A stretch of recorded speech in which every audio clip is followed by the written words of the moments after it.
Hello everyone, it's me, David. And Dan. And yes, I'm accompanied by the self-proclaimed overweight, chain-smoking bastard, Dan. The exact words you used. So, we're here It's on my CV. It's on your business cards. Today, this is very spur of the moment, but we're going to be having a chat about Pokemon Sword and Shield, games that we're both quite excited for. I'm getting Shield, and... No, I'm getting Shield. You're getting Shield, I'm getting Sword, because I know you love your horrible stall tactics and your bloody Toxapexes and your Ferrothorns and all that shit. Oh, yeah. Did you see my new Mega Sableye? I haven't, but I don't want to fucking fight it, I can tell you that much. So, yeah, we're both, I'd say we're both quite excited for Sword and Shield. We've been waiting a long time for Generation 8. Hearing that it's set in the UK is super goddamn hype. I mean, I'm very excited for that. And we're here today to kind of discuss what we want from the game and what we're looking forward to and all that sort of thing. And some ideas, some theories. Not game theories. Not game theories, not those, but just some theories and speculations, some things, some ideas I think we both think would be great to be implemented in. Should we go over the starters first? Yeah, go for it.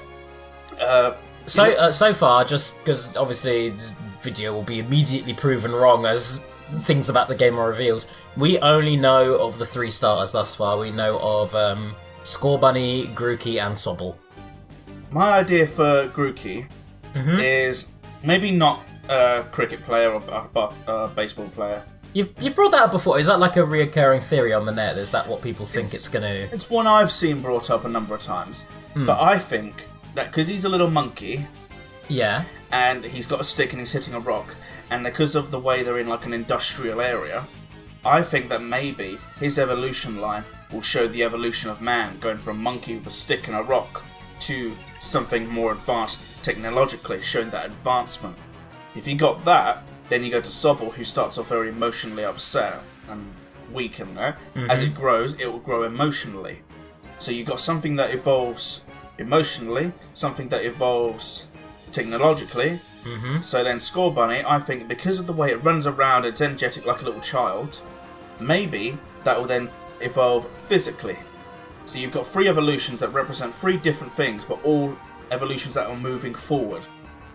Well, my thoughts on that idea is, if Scorbunny's going to grow physically, does that mean that we're going to get another fire and fighting type? And if so, is Scorbunny going to get ripped? Like, just proper, swole, beefy, comically buff bodybuilder, but with a little bunny head on it?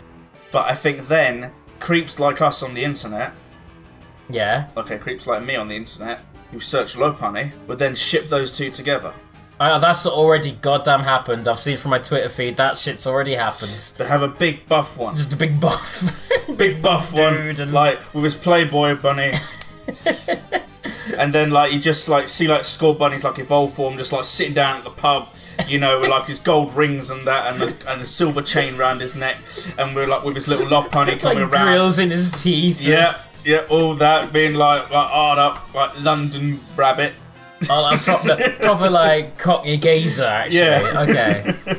I can see that. He's one of the goddamn Cray twins or some shit. Yes.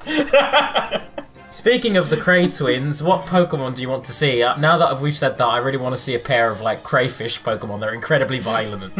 Like a pair of dark and fighting type crayfish Pokemon. That's what I want. That would be a brilliant idea. Signature move is Chelsea's smile, and it does all of the goddamn damage. On a genuine note, and I've said this many times, I really want a concrete cow Pokemon to represent Milton Keynes. I want that so goddamn much. Would it be rock or steel type? It would be rock. It would be entirely rock, because the concrete cows are just rock. I suggested that it would be the Galar variant of Miltank, but you suggested that they're probably not going to have regional variants this time round? I think they might, but I also think they might not. The reason I think they might not is because, yes, we had Alolan forms, but that environment was so different to, say, Kalos and Unova. They're just so different. That's why I thought, Hawaii... Isn't that where Darwin like prove that those different bird beaks. Yes, yeah. Darwin learned of basically founded his theory of evolution based on regional variants in Hawaii. Hence why that was such a big thing in Pokemon. They decided to capitalize on that. Yeah, well, I think they won't implement more regional variants. I think they'll bring back more Megas. I'd be okay with that, yeah, sure. The reason I think Megas is because we all know of the Pokemon War. Mm-hmm. I mean, look at that scar. Oh yeah, we were there. We were there for the Pokemon War. We were English and all, so that was us. We did that. But I think, it was brought up in France, wasn't it? Those first Megas. Yeah, yeah. Where I think if there was a war between England and France, I don't know if that's ever happened in history. Oh, I don't know. I mean, never. I don't think so. I think we've always been best buddies. So that time we went to war. Yeah, that was just friendly. It's just a friendly war. But I think they'll bring Megas, completely different Megas for Galar, because if say there was a Pokemon War, you'd have the Megas that are only known in France and the ones that are only known in the UK. Don't know if that's already a thing or not, but I think that would be a good idea. Plus, then you could have Generation 2 Megas, plus others. I mean, like, I know everyone wants Flygon and everyone wants Milotic. I think those will be Megas. I think Milotic might be the one we get a Mega for. I'd be really sad if we don't get a Mega Flygon, because it's all anybody has ever wanted for ages now. Like, Flygon's gonna happen because we get Dragonflies in the UK. We do, yes, yeah. So I reckon we're likely to get it. But one of the reasons I think we're gonna a Mega I think we're gonna get is Lapras. Okay. Or some sort of Mega for Milotic. Because I'm thinking Loch Ness Monster. Oh, damn! Yes, that is a very good call. I think that's going to play in massively. If we had to twist and turn, try and make it more Pokemon related, the idea of the Loch Ness Monster. Lapras is that. Yeah. Like, that's what Lapras is. A Lapras or a Milotic that's somehow different. And that's why people thought of it as a monster, not knowing what it was. It looked like a Milotic or a Lapras, whichever one they decide to go with. But it's slightly different. This one's more powerful, it's more aggressive. So they wouldn't associate it with being the same one. Yeah. I dig the hell out of that idea. That is really goddamn good. I mean, if we're talking Pokemon based on the regions of England, Ireland, Scotland, Wales, I really, really, really, really want Welsh Dragon Pokemon. I would be almost upset if there isn't one. That seems like a gimme. In fact, maybe the entirety of West Galar could have that kind of Pokemon as its insignia. Almost, just have it be a straight up stand-in for Wales. And I don't know about Ireland, I don't know because Northern Ireland.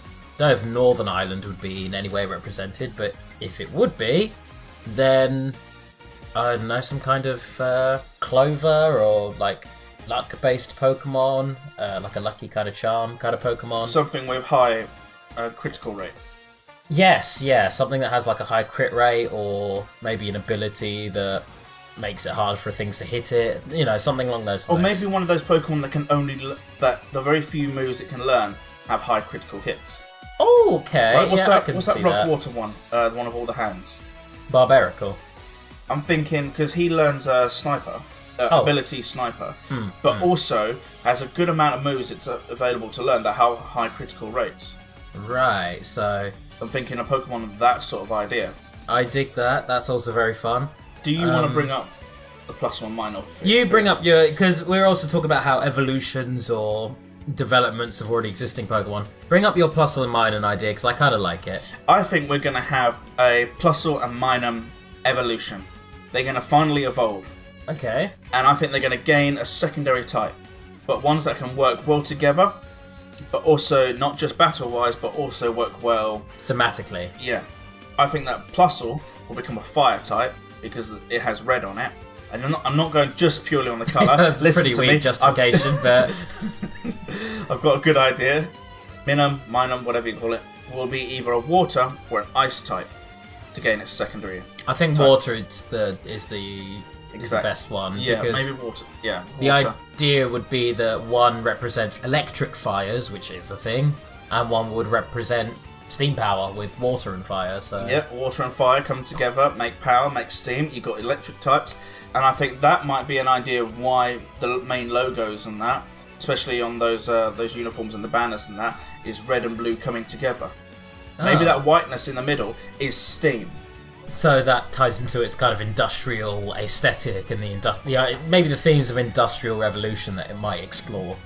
What do you think the game is going to do plot-wise while we're on that? Plot-wise, I think you'll start off I think we're going to be a bit older than 10. I mean, the characters look like they're teenagers, so I guess so, yeah. And I reckon you'll go to your professor and you'll get given a starter. And then I think you'll be sent off on your Pokemon journey to try and collect as many Pokemon in the Pokedex as you can. Okay, well, I mean... okay. I kind of gathered that that's going to be the main structure, because that's kind of how it has always been. You asked what? I mean, what's going to separate it from a standard plot? Obviously, Sun and Moon went places. I know you weren't super keen on the way it kind of handheld you, but it did go places with its story. And I absolutely hated Lily. Yeah, you didn't. You were not a Lily fan. I thought Lily was adorable. I liked Lily a lot. I hated her. Absolutely hated her. Right, I'm going to keep all these repels to myself. You go and fight them dragons and everything else. I'm just going to walk behind you and spray myself. You could have bought repels as well, you stingy fuck. I ain't spending my money. You see... Right, coming from Alola back here to Galar, do you know what the exchange rate is? I mean, fucking probably alright. It's probably the same as everywhere else. I feel like the Pokemon world has a joint economy. You'd like to think so, wouldn't you? Oh, yeah, well. Not after Brexit. Not after Brexit. The value of the Poké-dollar over here is really bad. The Poké-pound here. Poké-quids.